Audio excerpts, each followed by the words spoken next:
नमस्कार। एक नए वीडियो के साथ खजुहट कविता कोश में एक बार फिर आपका स्वागत है।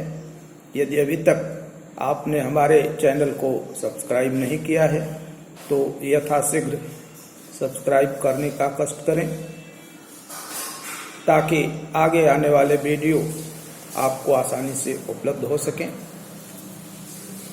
इस वीडियो में यूपी बोर्ड के हिंदी और सामान्य हिंदी पाठ्यक्रम में निर्धारित राष्ट्र कवि रामधारी सिंह दिनकर कृत अभिनव मनुष्य शीर्षक कविता के अंतिम भाग की सरल व्याख्या प्रस्तुत की गई है। देखें।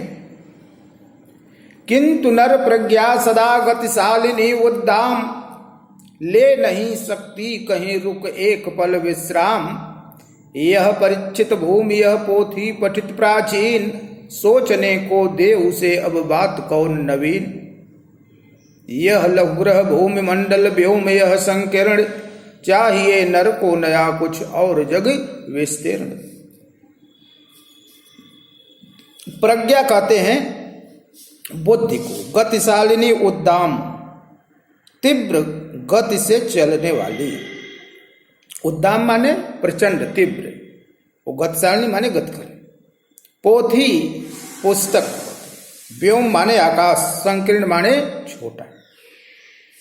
इस अवतरण में कवि कह रहा है कि मनुष्य की यह प्रवृत्ति है कि वह नित्य नई नई समस्याएं चाहता है जिसको वह अपने बुद्धि बल से सुलझा सके। क्षण मात्र भी वह बैठ करके नहीं रह सकता है, यह उसके स्वभाव के विपरीत है। इसी बात को स्पष्ट करते हुए लिखते हैं दिनकर जी कि किंतु नर प्रज्ञा सदा गतिशालिनी उद्यम। कहते हैं कि आज के मनुष्य ने पृथ्वी के सारे रहस्य सुलझा लिए हैं, लेकिन उसे संतोष नहीं है। क्यों? क्योंकि नर प्रज्ञा सदा गतिशालिनी उद्दाम, क्योंकि मनुष्य की बुद्धि सदा तीव्र गति करने वाली है। ले नहीं सकती कहीं रुक एक पल विश्राम, उसे एक पल का विश्राम भी अच्छा नहीं लगता है। यह परिचित भूमि यह पोथी पठित प्राचीन। कहते हैं कि यह पृथ्वी मनुष्य द्वारा अच्छी तरह से परीक्षित हो चुकी है। मनुष्य ने इसका अच्छी तरह से परीक्षण कर लिया है और अब ये क्या हो गई है? पोथी पठित प्राचीन, पढ़ी हुई पुस्तक की तरह प्राचीन हो गई है, पुरानी हो गई है, बासी हो गई है। जैसे पुस्तक को एक बार पढ़ लिया फिर उसमें रुचि नहीं रह जाती है, वैसे ही मनुष्य ने इस पृथ्वी को अच्छी तरह से समझ लिया है, इस आकाश को अच्छी तरह से समझ लिया है। अब इसमें उसकी रुचि नहीं रह गई है। तो कहते हैं कि यह परिचित भूमि यह पोथी पठित प्राचीन, इस भूमि का उसने भली भांति परीक्षण कर लिया है। यह पढ़ी हुई प्राचीन पोथी बन गई है, सोचने को दे उसे अब बात कौन नवीन। इस पृथ्वी के पास उसे सोचने के लिए कुछ दे सके ऐसा कुछ बचा नहीं है, इसलिए मनुष्य की रुचि अब इसमें नहीं रह गई। यह लघुग्रह भूमि मंडल व्योम यह संकीर्ण। कहते हैं कि यह भूमंडल मनुष्य के लिए एक छोटा सा ग्रह बन गया है और ये आकाश भी अब उसके लिए बहुत ही संकीर्ण हो गया है, बहुत ही छोटा हो गया है। चाहिए नर को नया कुछ और जग विस्तीर्ण, इसलिए मनुष्य को कोई नया और व्यापक संसार चाहिए जिसके विषय में वह नई नई जानकारियां प्राप्त कर सके। काव्यगत सौंदर्य। दिनकर जी इस बात पर बल देते हैं कि मानव एक विलक्षण बुद्धि वाला प्राणी है जो नित्य प्रति नवीन ज्ञान प्राप्त करने के लिए प्रयत्नशील रहता है। भाषा तत्सम शब्द प्रधान खड़ी बोली है। शैली व्यंग्यात्मक, वर्णनात्मक और आलोचनात्मक है। शब्द शक्ति लक्षणा अविधा है। गुण ओज है, रस वीर रस है, छंद मुक्तक छंद, अलंकार अनुप्रास उपमा और रूपक है। आगे देखें, यह मनुज ब्रह्मांड का सबसे सुरम्य प्रकाश, कुछ छिपा सकते न जिससे भूमि आया आकाश। यह मनुज जिसकी शिखा उद्दाम, कर रहे जिसको चराचर भक्त युक्त प्रणाम। यह मनुज जो सृष्टि का श्रृंगार का, ज्ञान का विज्ञान का आलोक का आगार। व्योम से पाताल तक सब कुछ इसे है गे, पर न यह परिचय मनुज का यह न उसका श्रेय।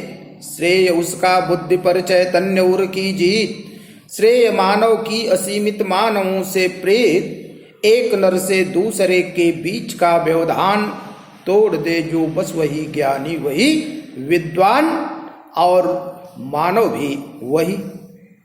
सुरम्य, सुरम्य माने होता है सुंदर, जिसकी शिखा उद्दाम, जिसकी ज्ञान की ज्योति, शिखा माने ज्योति, निर्बाध रूप से जल रही है, प्रचंड रूप से जल रही है। सृष्टि, सृष्टि माने होता है संसार, श्रृंगार माने शोभा, आगार माने भंडार, व्योम आकाश, ज्ञेय माने ज्ञान, श्रेय, श्रेय माने शोभा या श्रेष्ठता, चैतन्य चेतना से युक्त, उर माने हृदय, व्यवधान माने भेद या दूरी। इस अवतरण में कवि ने मानव को उसके आदर्श स्वरूप से परिचित कराया है। देखें, कहते हैं कि यह मनुज ब्रह्मांड का सबसे सुरम्य प्रकाश, कुछ छिपा सकते न जिससे भूमि या आकाश। यह मनुष्य ब्रह्मांड का सबसे सुंदर प्रकाश है, सुरम्य प्रकाश है, सबसे अधिक बुद्धिमान प्राणी है, जिससे पृथ्वी आकाश का कोई भी तत्व अज्ञात नहीं रह सकता। कुछ छिपा सकते न जिससे भूमि आया। पृथ्वी या आकाश अपने विषय में कुछ भी इसे छिपा करके नहीं रह सकते। कहते हैं कि यह मनुज जिसकी शिखा उद्दाम, कर रहे जिसको चराचर भक्ति युक्त प्रणाम। यह मनुष्य जिसके ज्ञान की ज्योति निर्बाध रूप से जल रही है और जिसको चराचर सभी प्राणी भक्ति पूर्वक प्रणाम कर रहे हैं। यह मनुष्य जो सृष्टि का श्रृंगार, यह मनुष्य जो संसार की शोभा है, ज्ञान का विज्ञान का आलोक का आगार, जो ज्ञान विज्ञान तथा प्रकाश का भंडार है, व्योम से पाताल तक सब कुछ इसे है गे। इस मनुष्य को आकाश से पाताल तक सब कुछ ज्ञेय है, सब कुछ ज्ञात है। लेकिन कवि क्या कहता है? कहता है कि पर न यह परिचय मनुष्य का यह न उसका श्रेय। दिनकर जी कहते हैं कि लेकिन यह न तो मनुष्य का परिचय है और न ही उसके लिए शोभा की बात है, न ही उसके लिए श्रेय की बात है। श्रेय उसका बुद्धि पर चैतन्य उर की जीत। कहते हैं कि मानव की शोभा तो जड़ बुद्धि पर चेतन हृदय का शासन स्थापित करने में है, बुद्धि की प्रधानता पर नहीं है। जब बुद्धि पर हृदय की जीत हो जाए, जब मानव हृदय प्रधान हो जाए, भावना प्रधान हो जाए, तो वह मानव श्रेष्ठ माना जाएगा। श्रेय मानव की असीमित मानवों से प्रीत, मानव की शोभा सभी मनुष्यों से प्रेम करने में है। असीमित मानव, असंख्य मानव, हर मानव का हर मानव से प्रेम हो जाए, ऐसा जो मानव है जो सबसे प्रेम करता, वो श्रेष्ठ है। वो एक नर से दूसरे के बीच का व्यवधान, कहते हैं कि एक मनुष्य से दूसरे मनुष्य के बीच की जो दूरी है, तोड़ दे जो बस वही ज्ञानी वही विद्वान। जो उस दूरी को मिटा सकता है, जो उस दूरी को तोड़ सकता है, वही विद्वान है, वही ज्ञानी है, और मानव भी वही है। मनुष्य भौतिक उन्नत तो कर रहा है, लेकिन आध्यात्मिक उन्नति भी आवश्यक है। इसी बात पर कवि ने बल दिया है। भाषा साहित्यिक खड़ी बोली है, शैली प्रतीकात्मक है, शब्द शक्ति सब है, अविधा लक्षणा व्यंजना, गुण प्रसाद और ओज रस शांत है, छंद मुक्तक है, अलंकार अनुप्रास और रूपक है। आगे देखें, सावधान मनुष्य यदि विज्ञान है तलवार, कहते हैं कि सावधान मनुष्य यदि विज्ञान है तलवार, तो इसे दे फेंक तजकर मोह स्मृति के पार। हो चुका है सिद्ध है तू शिशु अभी अज्ञान, फूल कांटों की तुझे कुछ भी नहीं पहचान। खेल सकता तू नहीं ले हाथ में तलवार, काट लेगा अंग तीखी है बड़ी यह धार।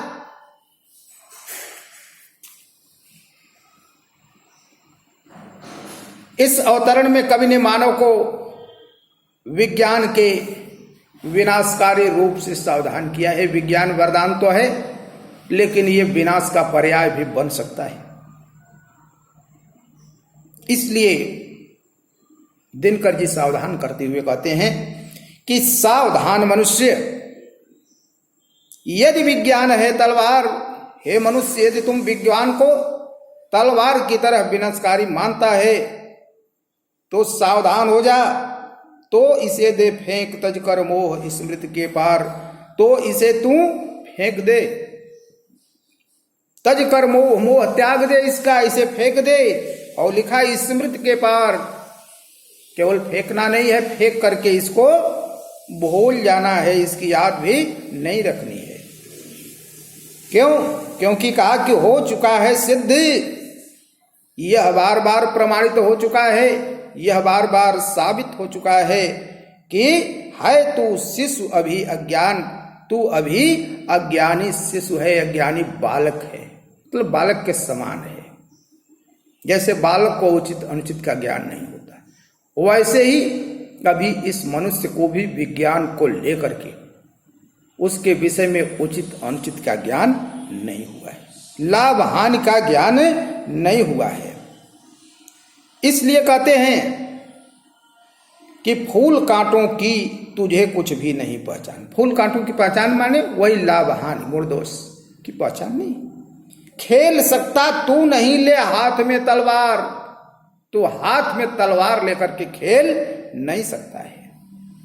तुम विज्ञान रूपी तलवार से खेलना बंद कर दो, अगर नहीं करेगा काट लेगा अंग तीखी है बड़ी यह धार। तो यह विज्ञान जिसको तुमने अपने विकास के लिए अपनाया हुआ है, ये बड़ी ही निर्ममता पूर्वक तुम्हारा ही सर्वनाश कर देगा, तुम्हारा ही अंत कर देगा, तुम्हारे ही अंगों को काट देगा। जैसे तलवार चलाने वाला यदि उसका सही ढंग से इस्तेमाल नहीं करता है तो दूसरे की जगह पर वो खुद के अंग भी काट सकता है। वैसे ही यदि विज्ञान का प्रयोग हम सोच समझ करके नहीं करेंगे, विवेक के साथ नहीं करेंगे, तो ये विकास की जगह पर हमारे विनाश का कारण बन सकता है। इसलिए कहा कि तो इसे दे फेंक तजकर मोह स्मृति के पार, कि हे मनुष्य तू इसका मोह त्याग करके इसे फेंक दे और फेंक करके हमेशा हमेशा के लिए भूल जा। काव्य के सौंदर्य, कवि ने विज्ञान को विनाश का पर्याय माना है। भाषा साहित्यिक खड़ी बोली है, शैली प्रतीकात्मक है, शब्द शक्ति लक्षणा और व्यंजना, गुण ओज, अलंकार, रूपक और अनुप्रास। धन्यवाद।